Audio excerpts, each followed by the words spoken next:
time and circumstances. I'll read the next text as well. 28. Santushta daksha dharmagya priya satyavak apramatta shuchi snigdha patim tvapatitam bhajet. Santushta daksha dharmagya priya satyavak apramatta shuchi snigdha patim tvapatitam bhajet. Devotees can chant. Santushtalo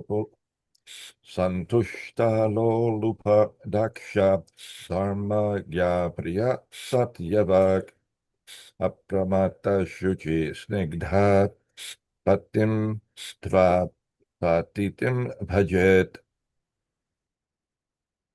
Anyone else? Okay. I'll read the word for word translations. Santushtha, always satisfied. Alolupa, without being greedy. Daksha, very expert in serving. Dharmagya, fully conversant with religious principles. Priya, pleasing. Satya, truthful. Vak, in speaking. Apramatta, attentive in service to her husband. Suchihi, always clean and pure. Snigdha, affectionate. Patim, the husband. Tu, but. Apatitam, who is not fallen. Bhajet, should worship. Translation by Srila Prabhupada. A chaste woman should not be greedy, but satisfied in all circumstances. She must be very expert in handling household affairs and should be fully conversant with religious principles. She should speak pleasingly and truthfully and should be very careful and always clean and pure.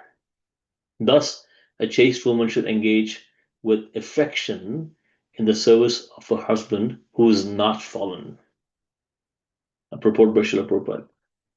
According to the injunction of Yajnavalkya, an authority on religious principles, Ashuddhe sampratiksho hi mahapataka dushitaha.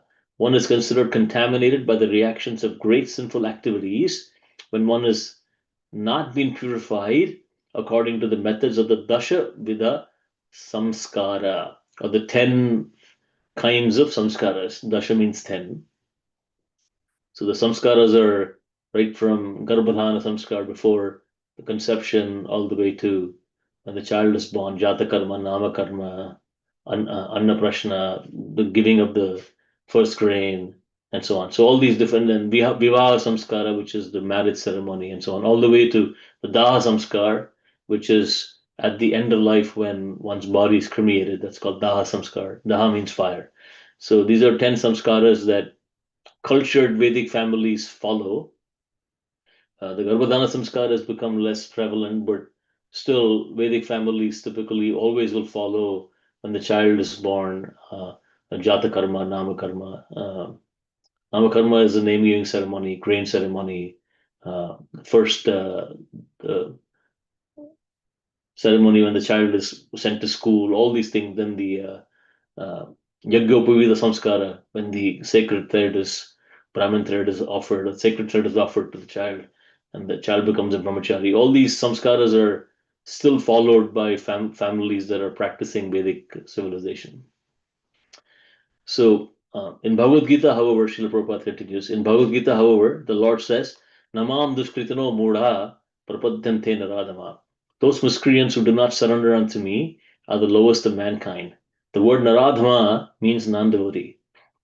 Sri Chaitanya Mahaprabhu also said, Yei bhaje shei bada abhakta hinacha achara. Anyone who is a devotee is sinless. One who is not a devotee, however, is the most fallen and condemned. It is recommended, therefore, that a chaste wife not associate with a fallen husband. So when we read about a chaste wife has to serve the husband, Srila Prabhupada is very clear, and the verse also says that uh, It is recommended, therefore, that a chaste wife not associate with a fallen husband. A fallen husband is one who is addicted to the four principles of sinful activity, namely illicit sex, meat eating, gambling, and intoxication. Specifically, one is not a soul surrendered to the Supreme Personality of Godhead. He is understood to be contaminated. Thus, a chaste woman is advised not to agree to serve such a husband. So it's not indiscriminate. You have to become a slave. It's really about being in that position. So it is not a chaste. It is not that a chaste woman should be like a slave, while her husband is an aradhama, the lowest among men. Although the duties of a woman are different from those of a man, a chaste woman is not meant to serve a fallen husband. If her husband is fallen, it is recommended that she give up his association. Giving up the association of the husband does not mean, however, that the woman should marry again and thus indulge in prostitution. If a chaste woman unfortunately marries a husband who's fallen, he should live separately from him. Similarly, a husband can separate himself from a woman who is not chaste according to the description of the Shastra. The conclusion is that a husband should be a pure Vaishnava and a woman should be his chaste wife with all the symptoms described in this regard. Then both of them will be happy and make spiritual progress in Krishna consciousness. So, of course, in this day and age, some of these verses might always generate some controversy. So, I wanted to, and although we've been reading about Varnashrama last few days and weeks, I wanted to just at least set the context of Devi Varnashrama because it's a very, very deep subject. Krishna speaks about it in the Gita as well. In the fourth chapter, he says, Chaturvarnam maya srishtam guna karma vibhagashaha. That the system of Varnashrama, the four Varnas and Ashramas, have been created by me according to guna and karma, according to qualities and activities. There's no mention of janma. It's not based on birth. So what has become more of a perverted system is more of the caste system that sometimes you hear about, but that is not varnashram. So every society is naturally divided in the four varnas, where you have the intelligent class. Srila Prabhupada mentions this in many parts of the purports. Intelligent class, the administrative class, the mercantile and the business class, and then the class of people who serve the other classes. Every society is naturally divided in this way.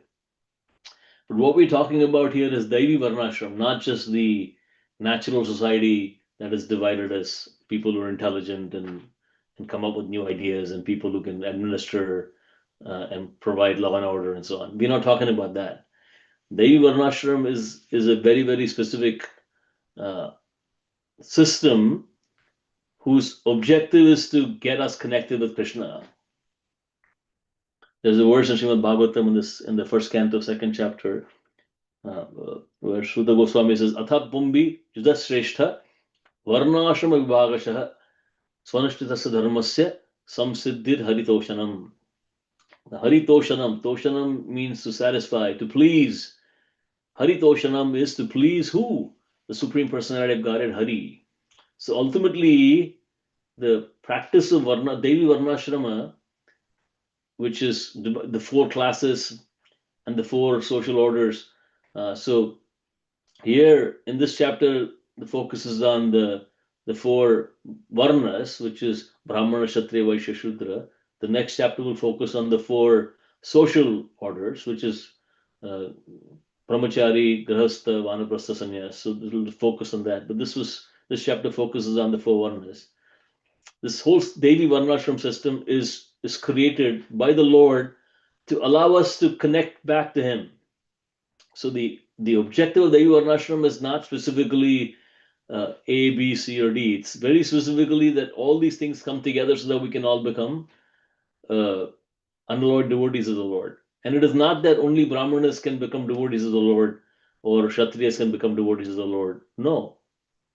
Very clearly, the Devi Varnashrama system says that based on your guna and karma, you can be in your varna and ashrama and still equally have the opportunity to become a devotee of the Lord. And this is not my point of view. This is what Srila Prabhupada says. This is what is mentioned in the Srimad Bhagavatam over and over and over again. And there are so many examples of, in the Srimad Bhagavatam alone, of individuals who were in absolutely different varnas and different ashramas, who were the highest devotees. And what we consider traditionally that a grahastha might be not as qualified as a sannyasi, there are pastimes like the Dhruva Maharaj pastime where it's clearly shown that a Kshatriya grahastha king was shown to be way more advanced in Krishna consciousness than a Brahmana sannyasi who was Durvasa. So the Srimad Bhagavatam emphasizes over and over again that we should not somehow artificially think that only if we become a Brahmana and a sannyasi we can become a devotee of the Lord.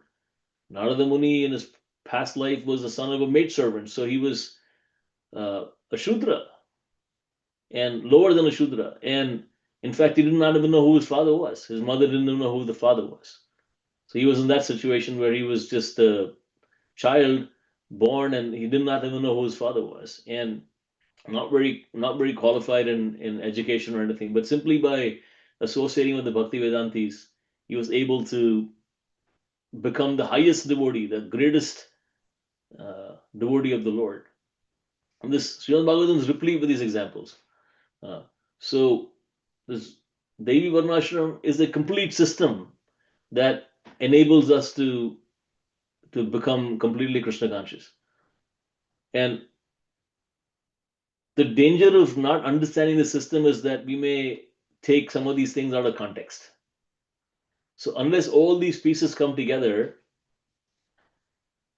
trying to just understand or follow or misunderstand, I would say, rather than understand, misunderstand one aspect of the Devi Varnashrama system and try to implement it just creates confusion and chaos.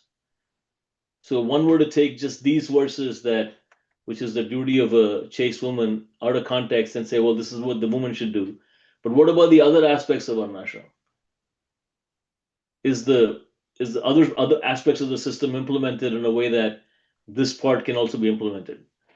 And that's the point that's very important to understand. So we cannot simply take, so for instance, Srila Prabhupada introduced a system of giving, not just Srila Prabhupada, I mean, Bhaktisiddhanta Saraswati Thakur implemented that system of giving Diksha to people who are not specifically born in Brahmana families. And Srila Prabhupada expanded that and gave Brahmana Diksha to so many people who had, some of these people had just come to Krishna consciousness just maybe 6 months ago. And out of necessity, because the deities had to be worshipped, Srila Prabhupada gave a Brahman Diksha to people who even maybe a year ago had no idea about Vedic civilization. And they were living fairly, from a Vedic standpoint of view, militia lives. And Srila Prabhupada elevated them and then gave them Brahman Diksha so they could worship the deity, because that was the need. But that does not mean that suddenly they immediately cultivated all the Brahmanical qualities instantaneously. So it's a lifetime journey, right? So we should not somehow confuse what Srila Prabhupada did in order to establish deity worship to be suddenly meaning that all these individuals immediately and instantaneously cultivated all the qualities of Brahmanas. It's a whole process, right? So the mechanics of what Srila Prabhupada did in terms of giving Brahman Diksha was the need of the hour versus what is needed for one to understand what Brahmanical qualities are and how to cultivate them. It's a completely different subject matter. In the 18th chapter of the Gita, Lord Krishna explains that he says in text 41, it says, Brahmana Kshatriya Visham Shudram Cha Parantapa Karmani Pratibhaktani Swabhava Prabhavair Gunaihi, means Brahmana, Kshatriya, Vaishya, Shudras are distinguished by the qualities born of their own natures in accordance with the material modes of Shastras of the Haripi. Then he goes down to explain these qualities. In text 42, Lord Krishna says, Shamodamasta Pashaucham Kshantir Arjavam Evacha Jnana Vijnanam Astikyam Brahma Karma Swabhavajam. Shama literally means control of the mind. Srila Prabhupada translates this in this verse as peacefulness, but if you're controlling your mind, they're automatically peaceful. But the literal meaning of Shama means control of mind. And Dhamma means control of the senses. Here Srila Prabhupada translates in this verse as self-control, but essentially means control of the senses. Tapa means austerity. And Shaucham means cleanliness or purity. And Kshanti actually means tolerance or patience. The actual meaning, Sanskrit meaning of Kshanti is patience, but then Srila Prabhupada translates it as tolerance, because if you're patient, then you're exhibiting tolerance. Now, Kshanti is different from Shanti. Shanti means peace. So, Om Shanti, Shanti, Shanti. That is, when you hear that, it's actually peace. Kshanti means tolerance. So these are two different words. So sometimes those who are not familiar with Sanskrit, they think that they're the same word. They're actually quite different. One is ksha and the other is sha. So kshanti means tolerance. Arjavam, honesty. And jnanam, knowledge. Vijnanam, wisdom. Astikyam is religiousness. Astikyam literally means, asti means is there. So essentially, those who accept the existence of the Lord as the supreme master, asti. Astikya means one who accepts the situation that we are subordinate to the Lord. So that loosely translates as theistic, or in this case, Srila Prabhupada translates as religiousness. But Astikya literally means one who accepts the authority of the Lord. Brahma karma svavajam. So these qualities have to be exhibited: peacefulness, self-control, austerity, purity, tolerance, honesty, knowledge, wisdom, and religiousness. So this is really what the qualities that one has to cultivate if one claims to be a Brahmana and exhibit these qualities. It's because we received Brahman Diksha from our spiritual master doesn't automatically bestow these qualities upon us. These qualities have to be cultivated in order to exhibit Brahmana qualities. Similarly, Shauryam Tejo Dhritir Daksham, Yuddhe Chapya Palayanam, Danam Ishvara Bhavascha, Kshatram Karma Svavajam. Heroism, power, determination, resourcefulness, courage in battle, generosity, and leadership are the natural qualities for Kshatriyas. And then it describes Shudra and Vaishya qualities as well, and activities mostly. Krishi Goraksha Vanijyam, Vaishya Karma Svavajam, Paricharyatmakam Karma, Shudrasyapi Svavajam. So, Krishi means plowing or agriculture, literally. Krishi means agriculture. In this case, Srila Prabhupada says plowing. Actually, very interestingly, the word Krishna also comes from Krishi. The root word Kri means to pull. And Krishna is one who pulls our heart towards him. So Krishna, Na stands for pleasure, Ananda, and Kri stands for pulling. So Krishna is the most attractive personality, one who pulls our heart towards him. And Goraksha, Go means cows. Goraksha means one who protects cows. So protects meaning not only protects, but also take care of cows, engage in milking cows and so on. And Varnijyam is trade, banking and so on. Other activities of Vaishyas, and Shudras is to serve others. So Srila Prabhupada doesn't give too much purport here, but he gives extensive purports to this whole Varnashrama system in the 11th canto of Srimad Bhagavatam. In the Uddhava Gita, there's a more detailed description of Varnashrama. So this whole subject of Varnashrama is quite deep. And so when we look at these verses, 26, 27, 28, in the context of the Varnashrama system, it explains the duties of an ideal wife. And these duties are valid as long as the other aspects of Varnashram are also followed. This is the ideal grahastha husband, and firmly fixed in the devotion of the Lord, and truly caring for the family in that sense, understanding that the children and the wife and so on are part of the paraphernalia, the system of worshiping the Lord. So they need to be cared for in that way, with lot of care, and in the sense that these living entities have been entrusted to our care, and they're actually connected to the Lord. So you connect. So just like you deal with Tadiya when you go into the altar for worshiping Sri Radha Mother, we care for all the paraphernalia that we worship the Lord with very carefully. The arati plate is washed nicely, clean nicely, kept well maintained, and so on. So we're very careful how we handle these things. So similarly, the things that we have as part of our family, we have to understand they're all part of Krishna's. They've been given by Krishna to us to help us in our journey of Krishna consciousness. So when you have that consciousness, automatically we deal with all these individuals in our family, at least in the present lifetime, in a way that we understand they're all connecting us to Krishna, and they are here for it's our service to them to connect them back to Krishna. So in that sense, the duties of a husband, the duty of the wife, duty of the children, and so on, duty of the parents, is all explained in the context of the Daivi Varnashram system. So if one takes these things in context of that overall system of Devi Varnashrama, it makes sense. If one takes these things out of context, saying, well, I will only follow one aspect of it, and the other aspects, the rules that apply to others apply, the rules that apply to me don't, it just creates chaos. Just like, being a cook myself, I can give you an example from a recipe. If you're trying to make halwa, well, there is a process and there is a set of ingredients. And the process and the sequence has to be followed. Also, the ingredients have to be there.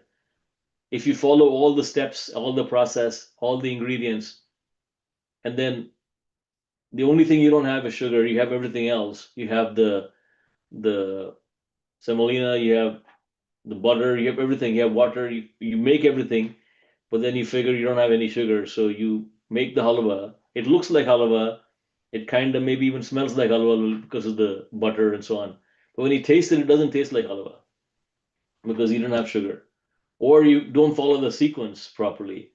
You mess up the sequence, and then you don't get something that looks like a halwa at all. Although you have all the ingredients.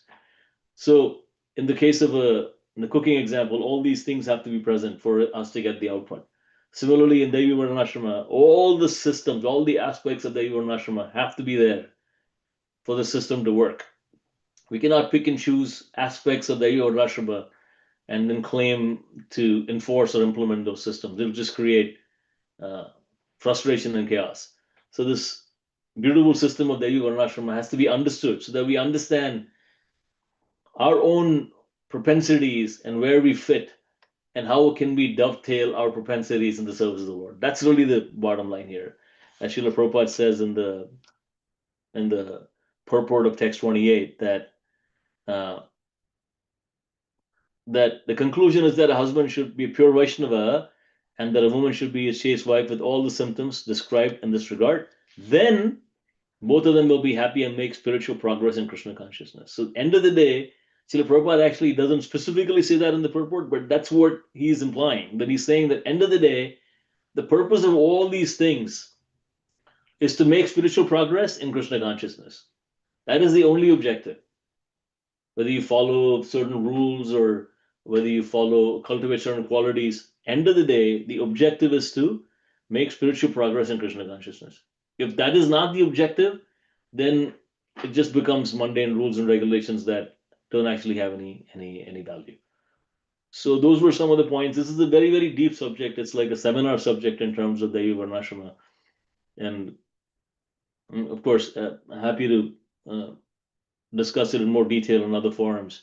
I've done a lot of study in this area, specifically Devi Varnashrama, and specifically having come from a family that was following Varnashrama for, I would say, at least 100 generations. I don't even know, but I come from a family which traditionally was Brahmanas, Vedic Brahmanas. So I know a little bit about this subject and how this works, and I've done.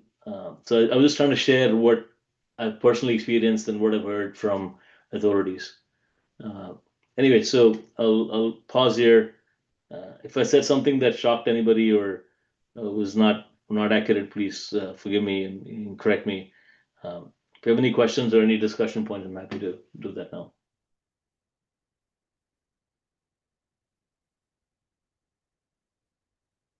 Thank you.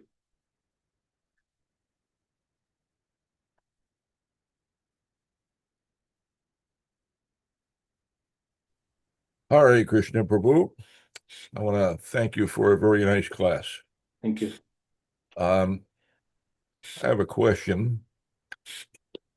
I'm going to try to formulate this with care. Sometimes devotees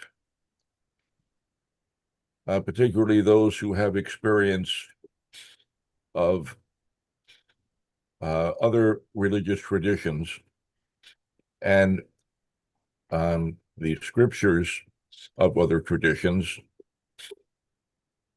will sometimes wonder why the types of prescriptions that might be found in, for example, the Bible or the Quran, um, details of how one should conduct oneself in different spheres of life, that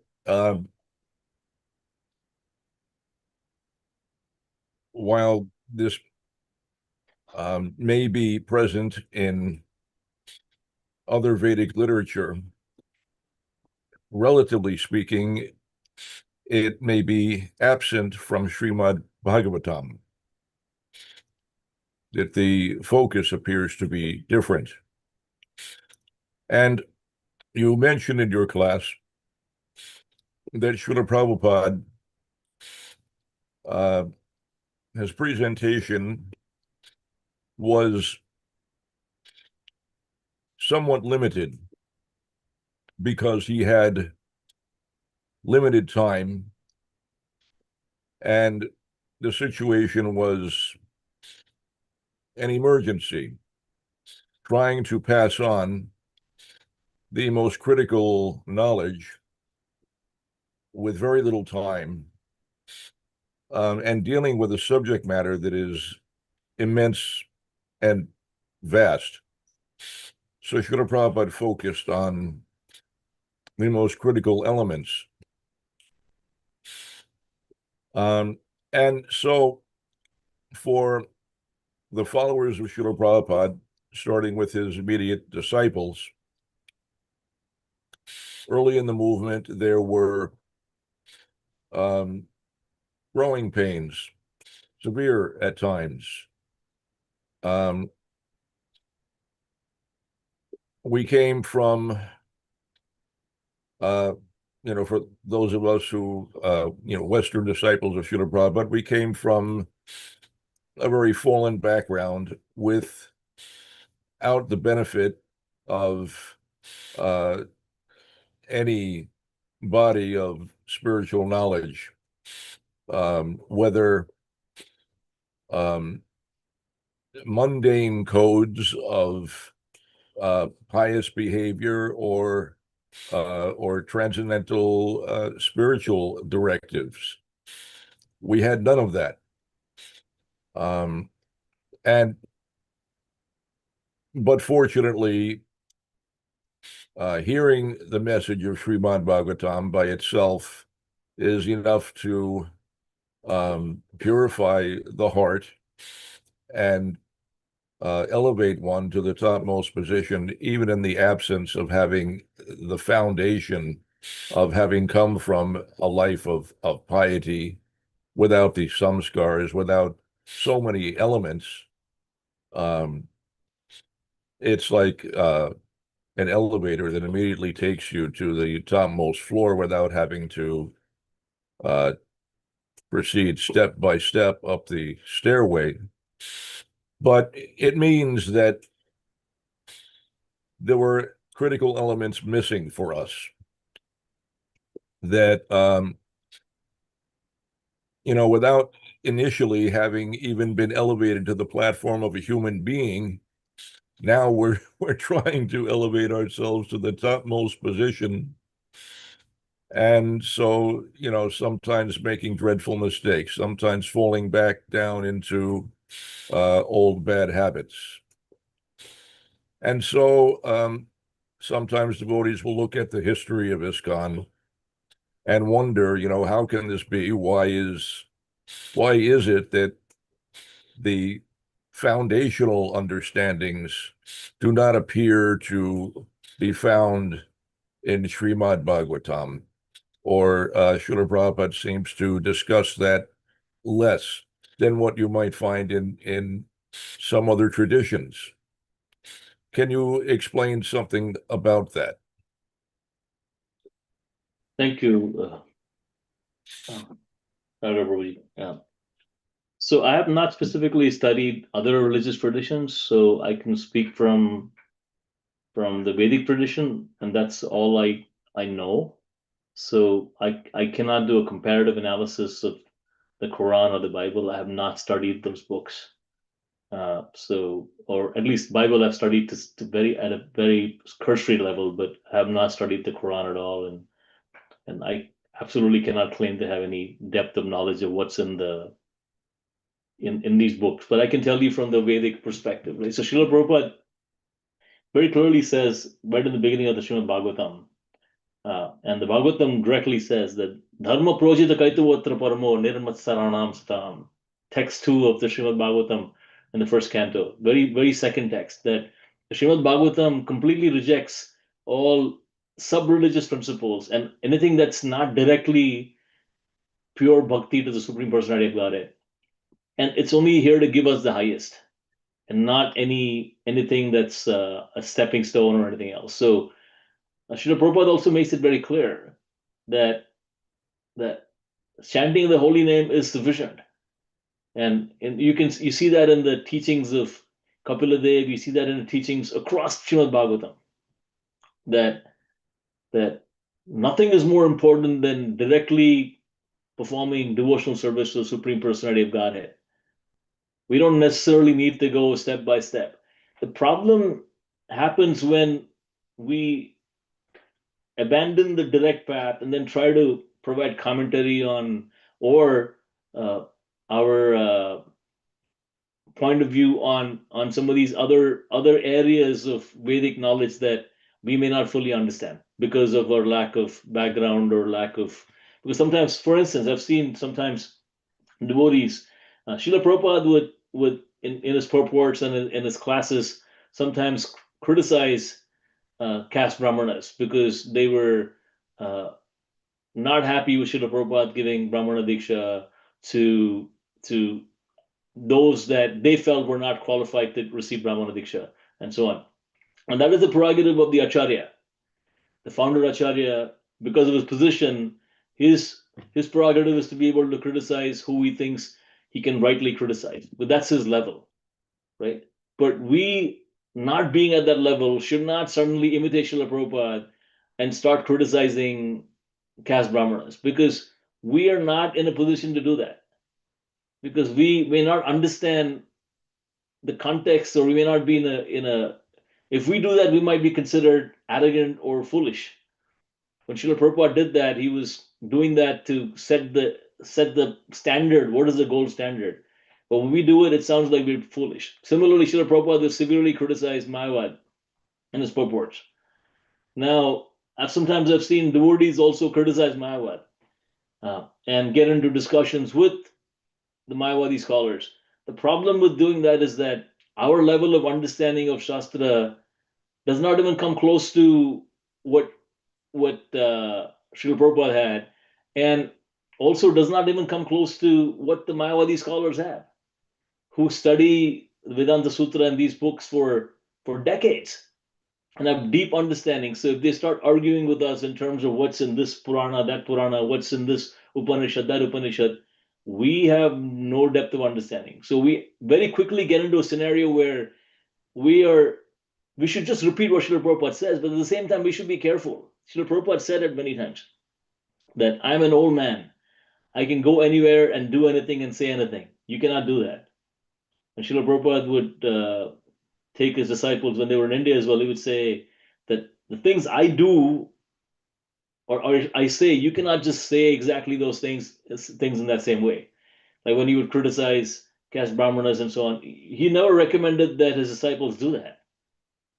It was never, he would do it, right? Srila Prabhupada, he could make somebody a devotee by just his glance.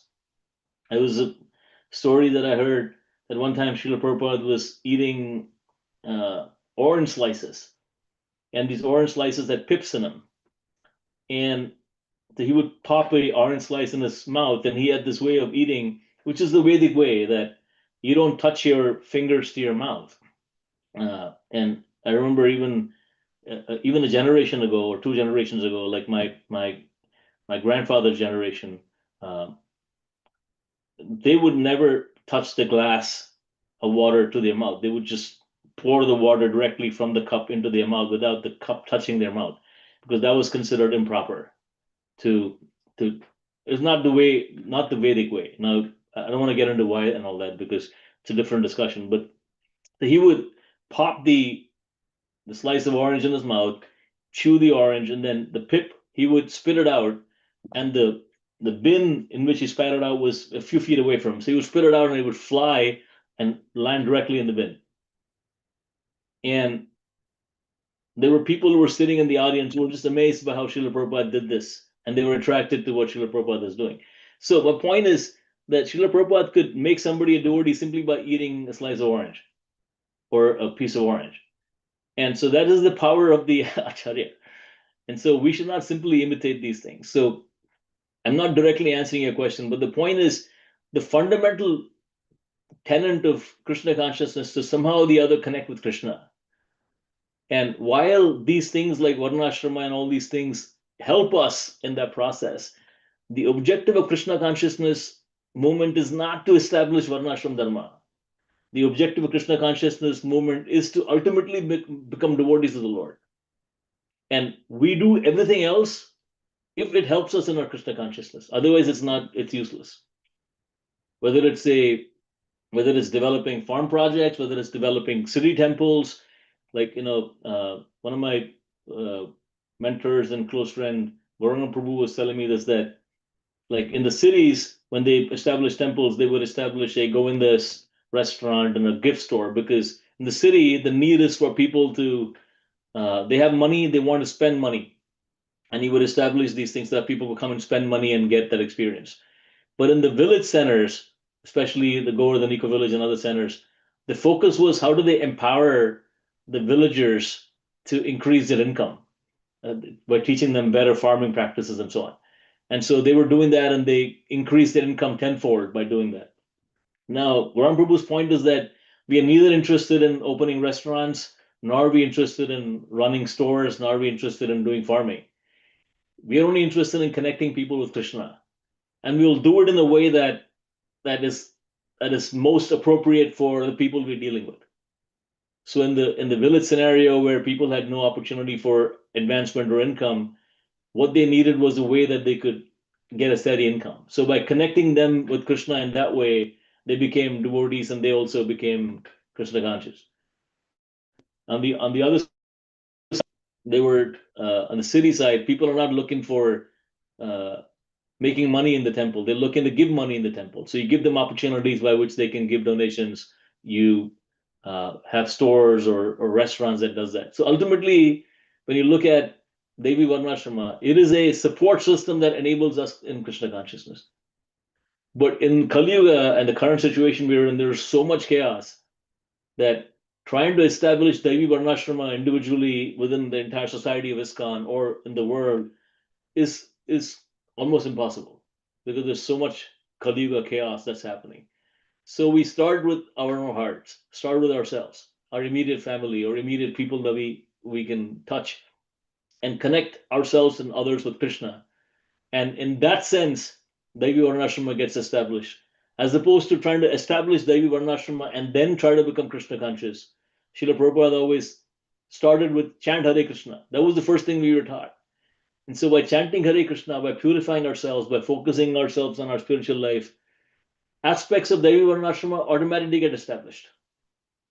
Again, I'm not saying that we abandon Devi Varnashrama or the concept of it. What I'm saying is, in our personal endeavor for Krishna consciousness, we should first clean the ecology of our heart. We should first become Krishna conscious ourselves. And that is how I personally at least understand this vast subject of Devi Varnashrama. That as opposed to becoming nuanced about, oh, this particular aspect has to be established here and that aspect. And the goal is to become Krishna conscious. If that is accomplished, then the details, in one sense, don't matter. Sorry, I said a lot, Prabhuji. I don't know if I directly even touched your question at all, but please feel free to add.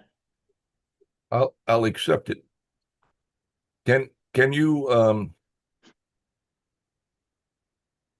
tell me something about, because we speak of varnashram, we speak of Daivi varnashram.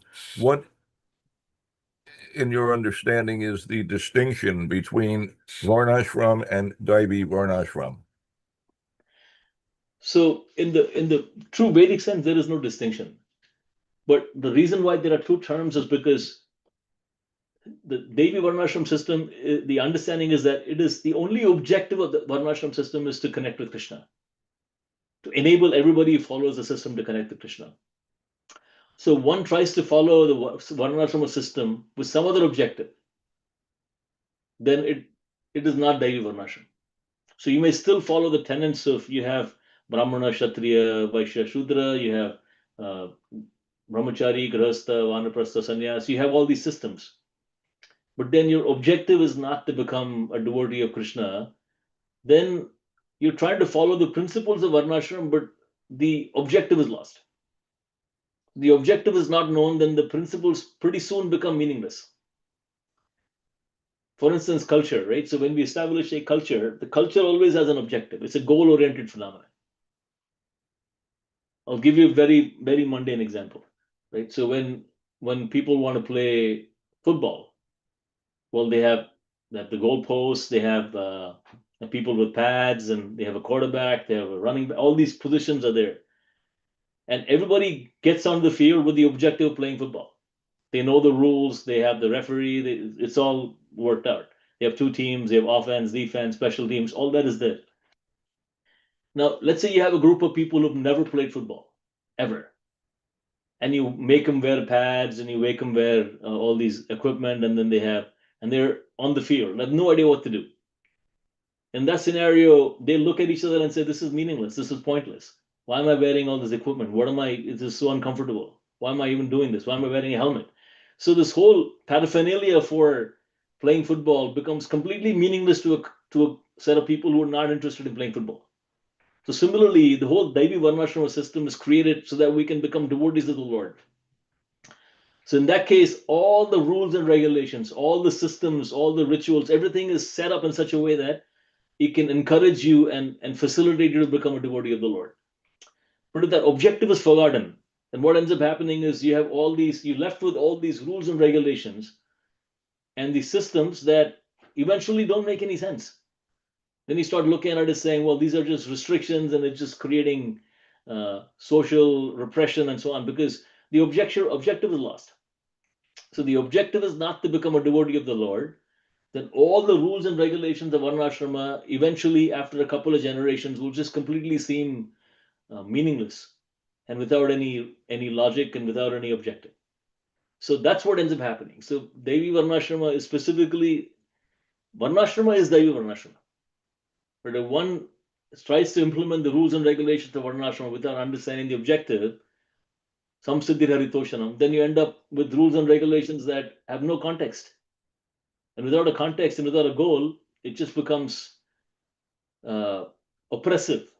That some authorities who self-proclaimed authorities have created these rules, and whether you like it or not, you have to follow. So that is the distinction.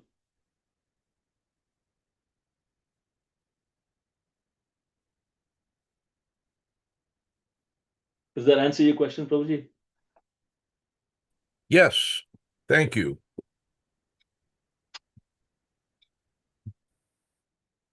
Anyway, sorry for the extremely intense discussion. This is an intense topic, so can be avoided. So no more questions. We will end here. Thank you. Srila Prabhupada ki jai, Granth Srimad Bhagavatam ki jai, Hare Krishna.